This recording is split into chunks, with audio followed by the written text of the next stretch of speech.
आए थे कि 2 बार हम लगातार रिकॉर्ड बना चुके हैं, लेकिन रिकॉर्ड को मेंटेन करना सबसे मुश्किल बात है। देखिए, वर्तमान की परिस्थितियों में मैं नहीं इस बात देखता और समझता कि किसी तरह की कोई चुनौती भारतीय जनता पार्टी राजस्थान में हैट्रिक लगाए, 25 की 25 सीटें जीते और जो ट्रेंड 2014 से पूर्ण बहुमत की सरकार बनाने का, प्रचंड बहुमत की सरकार बनाने का और अब की बार विपक्ष को नेस्तनाबूद करने का ये ट्रेंड है, इन दोनों विषयों में मैं किसी भी तरह की कोई चुनौती नहीं देखता। जहां तक चुनाव की तैयारियों का विषय है, भारतीय जनता पार्टी केवल चुनाव के समय में चुनाव जीतने की मशीन के रूप में काम करने वाला दल नहीं है। भारतीय जनता पार्टी लगातार स्थापना के काल से लेकर अब तक सामाजिक सरोकार के विषयों में, राष्ट्रीय महत्व के मुद्दों पर और स्थानीय मुद्दों पर निरंतर सक्रिय रह करके अपने व्याप को बढ़ाने वाला दल है। और जिस तरह से भारतीय जनता पार्टी के कार्यकर्ताओं ने निरंतर संघर्ष परिश्रम किया, उसका परिणाम हुआ कि हमने कांग्रेस के कुराज को उखाड़ कर फेंका।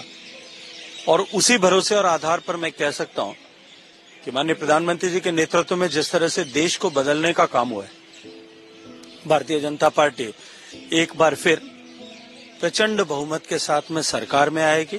राजस्थान में 25 और देश में 400 के पार एनडीए करे, हम इसके लिए संकल्पबद्ध हैं। राजस्थान की 25 सीटों की बात हो रही है सर, 2 मुद्दे बड़े अहम थे, एक तो ईआरसीसी और एक यमुना जल समझौता। 24 जिले आपने कंट्रोल कर लिए, तो क्या गजेंद्र सिंह शेखावत के मुद्दों पर ही इस बार चुनाव में जा रहे हैं? देखिए, ऐसा नहीं है। भारतीय जनता पार्टी के लिए ये पानी के विषय, भारतीय जनता पार्टी के लिए राम मंदिर का विषय, भारतीय जनता पार्टी के लिए 370 का विषय, ये विषय भारतीय जनता पार्टी के लिए चुनाव के लाभ के विषय नहीं है।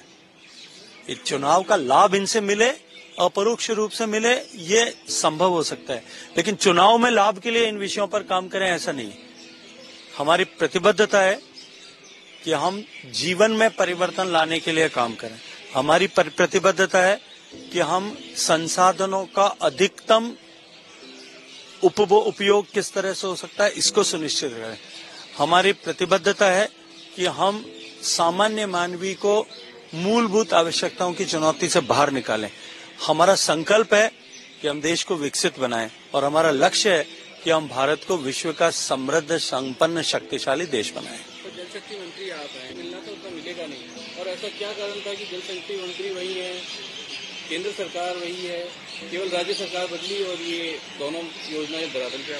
देखिए, इसका बेहतर उत्तर वैसे तो कांग्रेस पार्टी के लोग खुद दे सकते हैं और वो जानते भी हैं। अपने गिरेबान में झांक करके देखने की आवश्यकता है। 10 बार मीटिंग कन्वीन करने के बाद में भी, और जिम्मेदारी के साथ मैं कह रहा हूं कि राजस्थान सरकार का जल संसाधन मंत्री कभी उन बैठकों में उपस्थित नहीं हुए। राजस्थान सरकार के सम्मानीय मुख्यमंत्री जी केवल पत्र लिख करके राजनीति करते थे, उसके अतिरिक्त तो कुछ नहीं था। बैठ करके इस मुद्दे पर किस तरह से विचार विमर्श करके सुलझाया जा सकता है, ये न तो उन्होंने कभी पहल की, और जो कुछ पहल हमने की, जब कभी भी पहल हमने की, उस पहल को हमेशा ही परास्त करने के लिए काम उन्होंने किया। उनका उद्देश्य पूर्वी राजस्थान के 3 करोड़ से ज्यादा लोगों को पीने का पानी देना नहीं था। उनका उद्देश्य लगभग 17 लाख बीघा में सिंचाई हो सके, उस सिंचाई की सुविधा को डेवलप करना नहीं था। उनका उद्देश्य इसे एक राजनीतिक मुद्दा बना करके हथियार के रूप में जो है भारतीय जनता पार्टी के विरुद्ध उपयोग करना था, माननीय मोदी जी के विरुद्ध उपयोग करना था।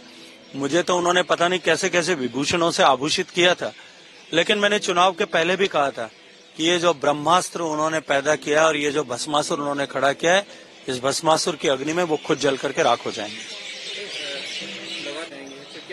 देखिए, मानहानि अपनी जगह पर है, और मैंने कहा था कि गहलोत साहब, मैंने उस दिन ये कहा था कि गहलोत साहब चुनाव में हारेंगे, मुख्यमंत्री नहीं होंगे। और जिस तरह से उन्होंने आला कमान से मुख्यमंत्री की कुर्सी पर चिपके रहने के लिए जिस तरह से उन्होंने आला कमान के इच्छा को नजरअंदाज किया था, मुझे लगता है कि अब की बार दिल्ली में भी उनको, क्योंकि अब तक हमेशा जब वो मुख्यमंत्री से हटते थे तो पार्टी के महामंत्री हो जाते थे राष्ट्रीय स्तर पर, अब की बार दिल्ली में भी उनके पास शायद काम नहीं होगा, और जब दोनों जगह काम नहीं होगा वो फ्री होंगे तब उनका लंबा राजनीतिक अनुभव कि उन्होंने इतने वर्षों तक किस तरह अपने आप को प्रासंगिक बनाए रखा, इसको सीखने के लिए मैं उनके पास चाय पीने जरूर जाऊंगा। तो ये तो ऑप्शन मेरा अभी तक खुला है। गजेंद्र सिंह शेखावत लगातार, वैसे तो जोधपुर आप जाते रहे हैं, लेकिन अब वापस सक्रियता बढ़ गई, क्या ग्रीन सिग्नल मिल चुका है आपको? देखिए, ये न तो ये तय करना पार्टी जो है, मैं इस तरह की परंपरा है कि हम व्यक्तिगत रूप से करें, और न ही मैं उस माटी का बना हुआ, न मैं उस पृष्ठभूमि से आता हूं। मेरा उद्देश्य जोधपुर जाने का, राजस्थान आने का केवल और केवल यह है कि 25 के 25 जगह पर कमल खिलना चाहिए। सर, कमल खिलाने की आप बात कर रहे हैं, कहीं आपकी कम्युनिटी भी कुछ नाराज दिखाई दे रही है बीजेपी से, कहीं कहीं नाराजगी दिखाई है, से भी ये आवाज आई। देखिए, मैं इस विषय को नहीं मानता। भारतीय जनता पार्टी के साथ मैं हमेशा ही एक राष्ट्रवादी पार्टी होने के नाते क्षत्रिय समाज का सहयोग रहा है, साहचर्य रहा है और उनको समर्थन रहा है। कहीं भी इस तरह की कोई बात अगर होगी भी तो निश्चित रूप से उसके समाधान के लिए हम सब लोग मिलकर के काम करेंगे। गलतफहमियां पैदा करने की कोशिशें बदस्तूर राजनीतिक क्षेत्र में जारी रहती हैं, लेकिन झूठ के खड़े किए हुए जो है वो दानव कभी पैदल नहीं चलते, निश्चित रूप से वो धराशायी होते हैं। एक सीट पर क्या इस बार बीजेपी अपने दम पर 25 सीटें लड़ेगी? भारतीय जनता पार्टी पहले भी 2014 में भी अपने दम पर लड़ी थी। 2019 में हमने समझौता किया था, लेकिन उस समझौते में सब जानते हैं कि उस समझौते में किस तरह से किसको कितना लाभ हुआ था। एक बार फिर हमने तय किया है कि हम पूरी ताकत के साथ में अकेले चुनाव मैदान में लड़ेंगे। हालांकि ये सब विषय राष्ट्रीय स्तर पर डिसाइड होता है, पार्टी के पार्लियामेंट्री बोर्ड करता है, पार्टी का शीर्ष नेतृत्व करता है, प्रदेश में पार्टी का नेतृत्व करता है। वो अगर कुछ तय करेंगे तो निश्चित ही ये उनका विशेषाधिकार है, लेकिन आज की तारीख में भारतीय जनता पार्टी के कार्यकर्ताओं की पूरे दमखम के साथ तैयारी है कि हम पूरी की पूरी 25 सीटें अकेले के दम पर लड़कर के चुनाव जीतेंगे। किसान आंदोलन इस बार फिर, चलिए, वार्ताएं जारी है, शीघ्र समाधान होगा, इसी हम सब लोगों को अपेक्षा भी और भरोसा भी है।